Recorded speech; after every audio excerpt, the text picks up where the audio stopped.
Vibe coding is causing some serious security issues. Studies estimate anywhere between 50 to 86% of vibe coded projects having serious security bugs ranging from injection issues to authorization issues to cross-site scripting issues.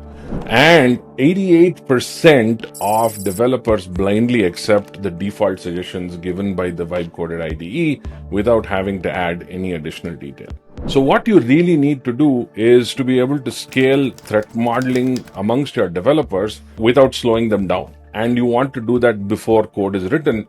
This is where Vibereview comes in. Now I'm going to show you how you can use Vibereview, how your developers can use Vibereview to perform an invisible threat model, an invisible secure by design plan, and a secure coding plan, all without ever understanding or even having to engage with any kind of security process inside their IDE where they're used to working.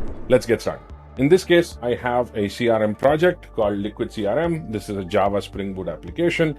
I've run a quick CLI. It has taken a couple of minutes to do this, and it has produced a bunch of guardrails. It also discovers additional coding guardrails as more features are introduced. Now, as a developer, all I'm going to have to do is write a feature that I want to build as a prompt, and I'm going to start initiating a threat model and then a secure coding plan, and then the IDE will execute this plan. There is no security related information that I'm adding. I'm completely unaware of security related data here. Once I start the plan, what this is going to do is it's going to first do a quick threat model of the impact of this, and then it is going to match that threat model against the guardrails that are actually there.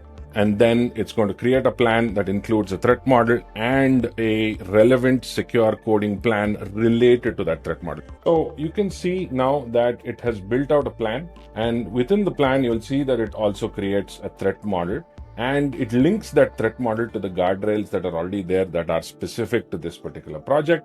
So you will see that it has a full functional plus secure by design plus secure coding plan built in.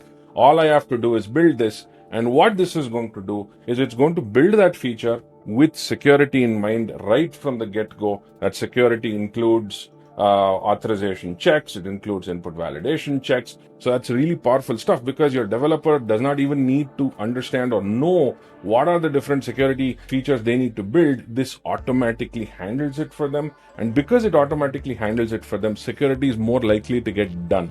And once the plan is done building, it pushes that as an event to a central location, which is SecurityReview.AI, and you can view the telemetry as to what it built, what was the feature, who built it, and even the code snippets that were there. So it becomes like a learning system for the application development process. So now you can see that the entire process completed. It said this is what was implemented. It also mentioned that these were the guardrails that it's added. So now when we go back here and look at the scans in the application, you'll see that it added or it mitigated 5 threats, and you'll get details of all of that stuff. So you'll see that it's pulled 8 guardrails for this. It has mitigated these many threats, some of them very, very critical ones. It has mapped it against OWASP best practices as well as the specific guardrails that were used. And it also gives you the secure code snippets to ensure that you see what is actually happening. So this is really powerful, because now the developer